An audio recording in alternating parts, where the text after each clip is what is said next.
Hello po! Ito pong muli si Nanette ng Net Cooking. Para po doon sa isang friend ko na nag-request kung paano po ang pagluluto ng leche flan, ay narito po ako ngayon para po sa aking kaalaman sa pagluluto po ng recipe ito. So ang gagamitin po natin sa pagluluto po ng leche flan ay eggs, then fresh milk, evap milk, condensed milk, vanilla essence, then sugar. So marami-rami po tayong gagamitin sugar dito kasi pati na yung kanyang syrup o arnibal na ilalagay natin doon sa mga llaneras na paglalagyan natin ito. Then yung condensed milk ay 1 can na condensed milk sa 10 eggs, then evap milk, then 2 cups ng fresh milks, at saka mga molds o llanera na paglalagyan natin o paglulutuan itong ating leche flan. So mag-i-start na po na tayo sa first step ng paggawa natin ng leche flan. So heto na at naihiwalay na po natin ang pula ng itlog doon sa white. So ayan yung white niya, then ito naman yung 10 na egg yolk. So ang gagawin natin dito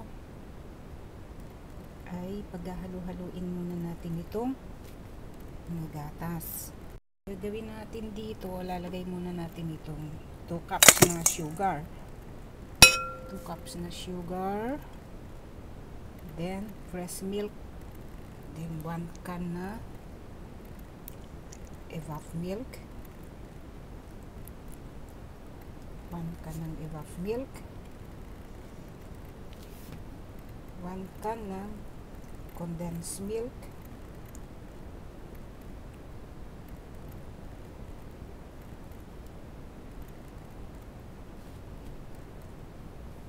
Itong vanilla essence. Dito haluin muna natin ito. Ayan.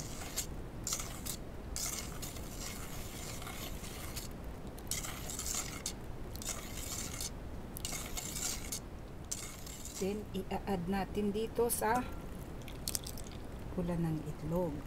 Ayan.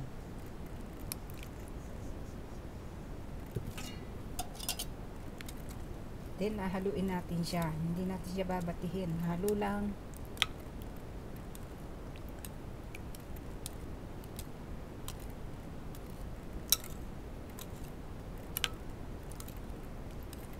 Gagawin natin dito. Yan, sasalain natin. Yan yung point sa paggawa ng leche flan. Para yung leche flan natin masarap at pino.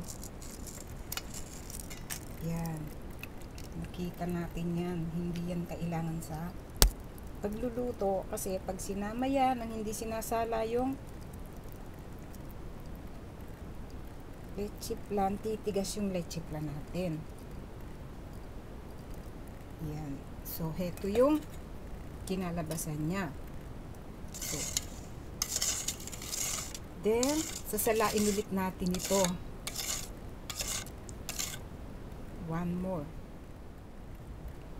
So, ikalawang pagsasala ng itlog. So, yan.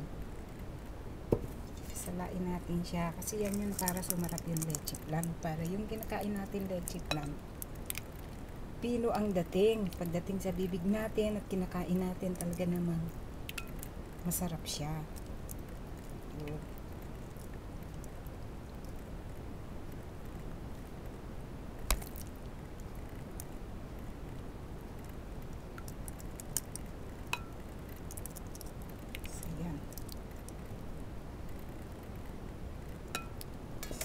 So, yan, okay na to. So, ito ngayon yung ilalagay natin sa mga llaneras.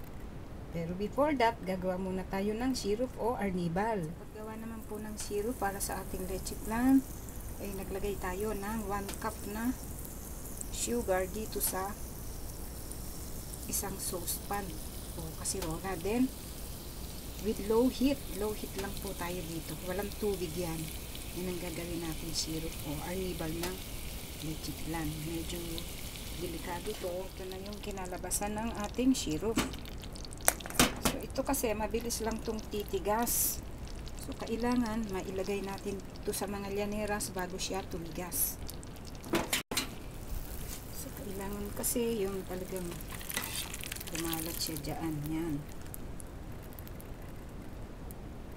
Kailangan ganyan ang pagkakalagay niya sa llanera. Ikakalat natin doon sa loob. Ang gagawin natin ngayon, ilalagay natin dito sa llaneras na mayroong syrup o almibal na ginawa natin kanina. Ayan.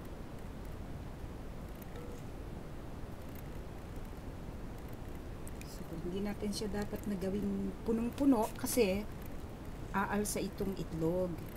Ayan.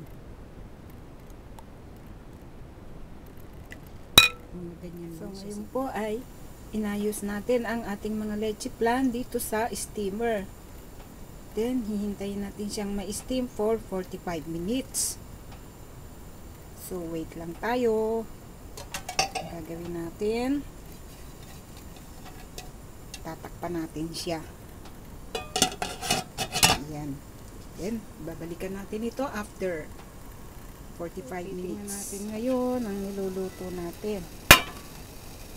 Ayan. Gagawin natin, sukin natin ng toothpick. Then, pag sumasama pa sa toothpick, hindi pa siya luto.